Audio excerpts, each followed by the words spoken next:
मंत्रालय ने आपदा प्रबंधन अधिनियम के अंतर्गत इंटर मिनिस्टीरियल सेंट्रल टीम्स का गठन किया था, जिन्होंने अलग अलग राज्यों और जिलों में पहुंचकर अपना कार्य प्रारंभ कर दिया है। आज मैं आपके साथ गुजरात में जो 2 टीम्स अहमदाबाद और सूरत गई हैं, उनका फीडबैक साझा करूंगी। सूरत में आईएमसीटी ने पाया कि प्रशासन आधुनिक तकनीकों का उपयोग करके केसेस की पहचान और ट्रैकिंग कर रही है।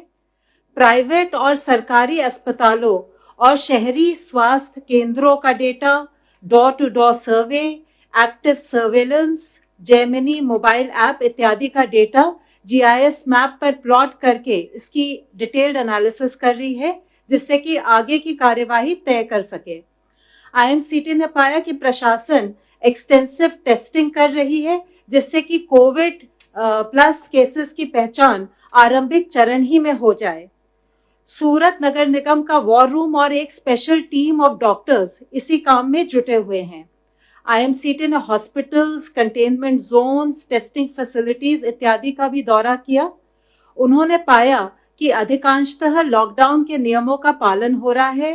पुलिस नाकाबंदी और पिकेट्स के अलावा मॉडर्न टेक्नोलॉजी जैसे कि ड्रोन्स और सीसीटीवी का भी प्रयोग कर रही है, जिससे कि लॉकडाउन का अनुपालन हो।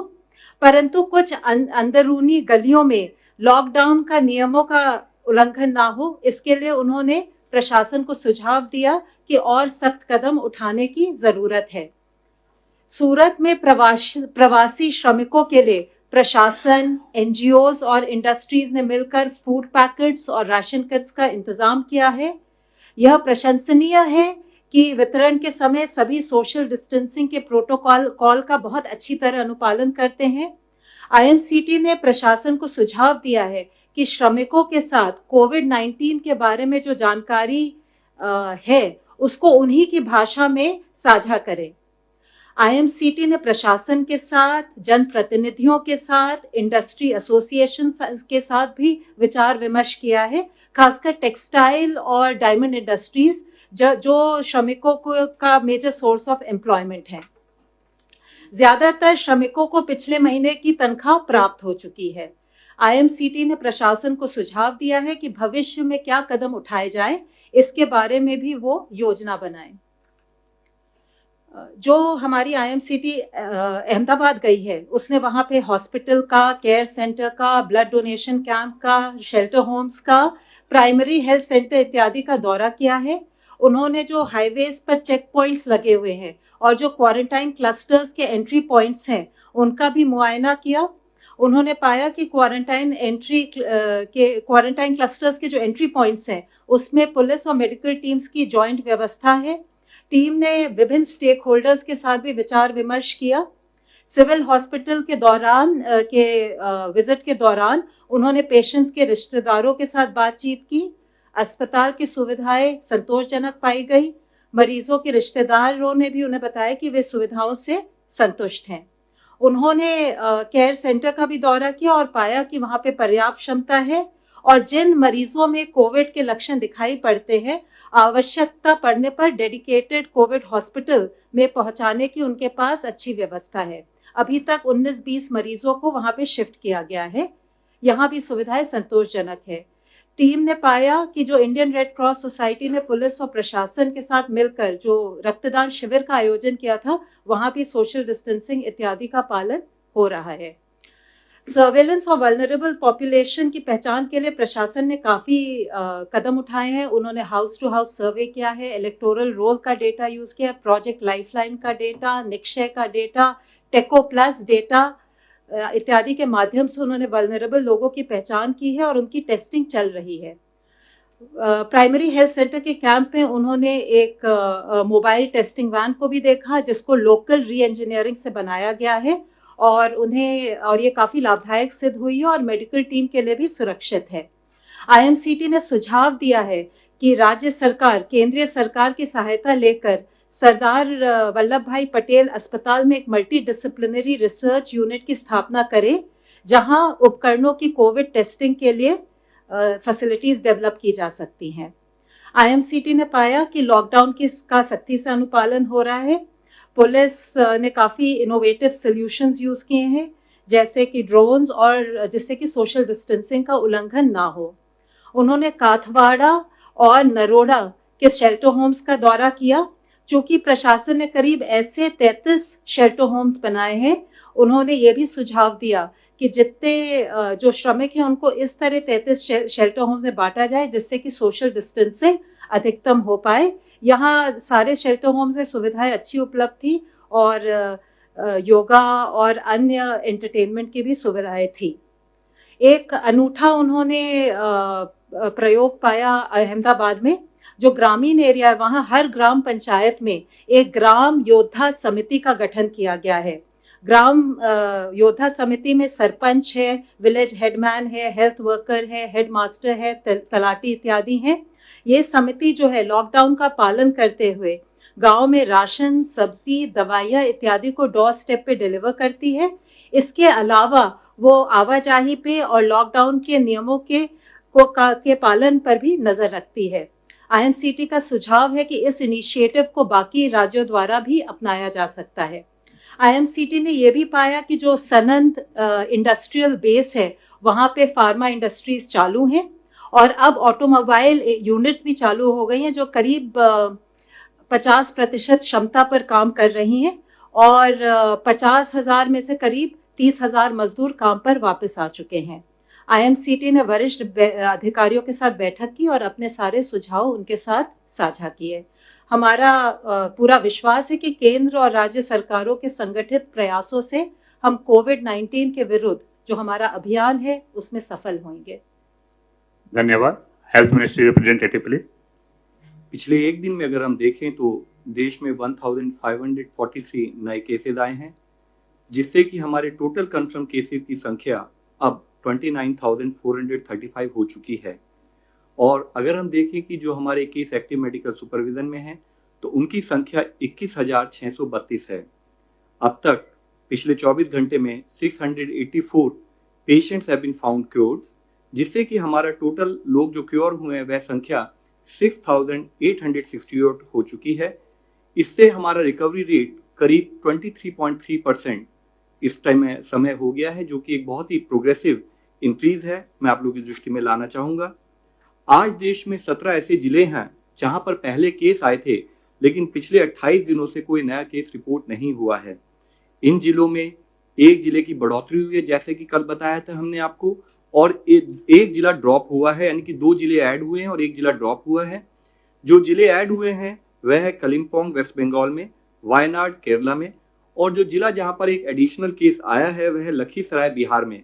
इसका सीधा तात्पर्य यही है कि हमें कांस्टेंट विजिल मेंटेन रखने की आवश्यकता है। किसी भी जिले में, किसी भी स्टेट में जब हम कार्य करें तो वहां पर किसी भी तरह की रिलैक्सेशन ना हो। आज माननीय स्वास्थ्य मंत्री जी ने वीडियो कॉन्फ्रेंस के द्वारा डिपार्टमेंट ऑफ बायोटेक्नोलॉजी और उनके 18 ऑटोनोमस बॉडीज और साथ में उनसे संबंधित पीएसयूज के डायरेक्टर्स के साथ रिसर्च के बारे में समीक्षा की। उन्होंने मेक इन इंडिया के तहत antibody detection kits, real time PCR based detection kits और कोविड-19 के लिए वैक्सीन के डेवलपमेंट को फास्ट ट्रैक करने के लिए कहा। माननीय स्वास्थ्य मंत्री जी ने आज दिल्ली के लेफ्टिनेंट गवर्नर साहब, दिल्ली के स्वास्थ्य मंत्री, कॉरपोरेशन कमिश्नर्स, दिल्ली के सभी जिलों के डीएम्स और डीसीपीज, सेंट्रल और स्टेट के जितने हमारे हॉस्पिटल्स हैं उनके डायरेक्टर्स के साथ भी कोविड सर्वेलेंस के करंट स्टेटस का दिल्ली और आसपास के प्रांतों से संबंधित रिव्यू किया। स्वास्थ्य मंत्रालय ने वेरी माइल्ड या प्री सिम्टोमेटिक पेशेंट्स के लिए होम आइसोलेशन पर दिशा निर्देश जारी किए हैं। जिन पेशेंट्स के पास सेल्फ आइसोलेशन के लिए उनके रेजिडेंस पर रिक्विजिट फैसिलिटी है, उनके पास इस होम आइसोलेशन के लिए ऑप्शन होगा। ये प्रेजेंट गाइडलाइंस जो हमने इशू की है, यह गाइडलाइंस 7 अप्रैल को जो हमने इससे पहले सस्पेक्टेड और कंफर्म केसेस को मैनेज करने से संबंधित गाइडलाइन थी, उनके एडिशन में है। होम आइसोलेशन की जो गाइडलाइंस हैं, इसमें कुछ एलिजिबिलिटी कंडीशंस हैं, जैसे कि पेशेंट को सेल्फ आइसोलेशन पर एक अंडरटेकिंग को भरना होगा। मेडिकल ऑफिसर द्वारा व्यक्ति को क्लिनिकली या तो वेरी माइल्ड केस या प्री सिम्टोमेटिक केस डायग्नोज करना होगा।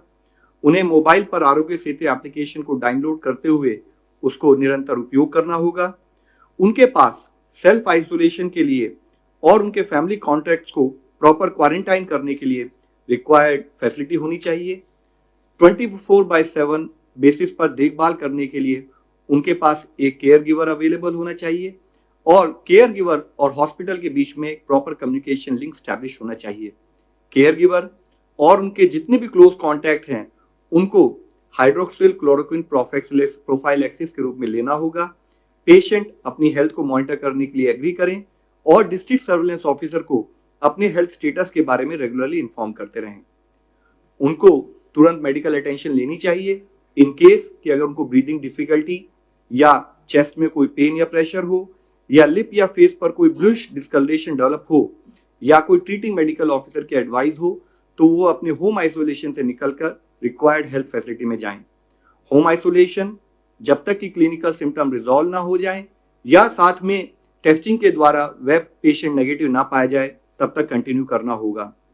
इसके लिए बहुत जरूरी है कि पेशेंट जब अपने घर पर रहें तो पेशेंट हर समय ट्रिपल लेयर मेडिकल मास्क का उपयोग करे, एक आइडेंटिफाइड रूम में ही रहें और घर के अन्य लोगों से दूर रहें, विशेषकर बुजुर्गों से या उन लोगों से जिनको कोई मॉर्बिड कंडीशन है जैसे हाइपरटेंशन, कार्डियोवास्कुलर डिजीज या रीनल डिजीज एक्सेट्रा।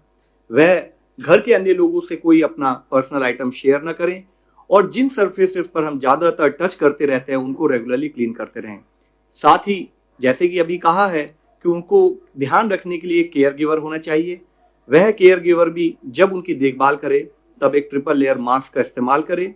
पेशेंट के बॉडी फ्लूइड के साथ उस केयर गिवर का कोई डायरेक्ट कांटेक्ट ना हो, विशेष रूप से ओरल या रेस्पिरेटरी सिक्रीशन, और पेशेंट को संभालते समय केयर गिवर को डिस्पोजेबल ग्लव्स का उपयोग करना चाहिए। पेशेंट द्वारा उपयोग की गई सर्फेसेस, कपड़े या लिनन की सफाई या हैंडलिंग करते समय भी ट्रिपल लेयर मास्क या डिस्पोजेबल ग्लव्स का उपयोग होना चाहिए। केयर गिवर और जो भी क्लोज कॉन्टैक्ट्स हैं वह भी अपना टेम्परेचर स्क्रीनिंग करते रहें और कोई भी ऐसा इशू आए जिसमें कि उनको कोई सिम्टम दिखते हैं तो उनको हमेशा सर्विलेंस ऑफिसर की दृष्टि में लाना पड़ेगा। इसके साथ ही आज मैं आप सब लोगों को एक मुख्य विषय के बारे में भी अवगत करना चाहूंगा।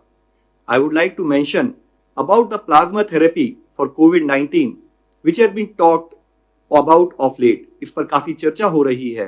In this regard, let me clarify that ICMR has already stated very clearly that currently there are no approved therapies for COVID-19 including plasma therapy।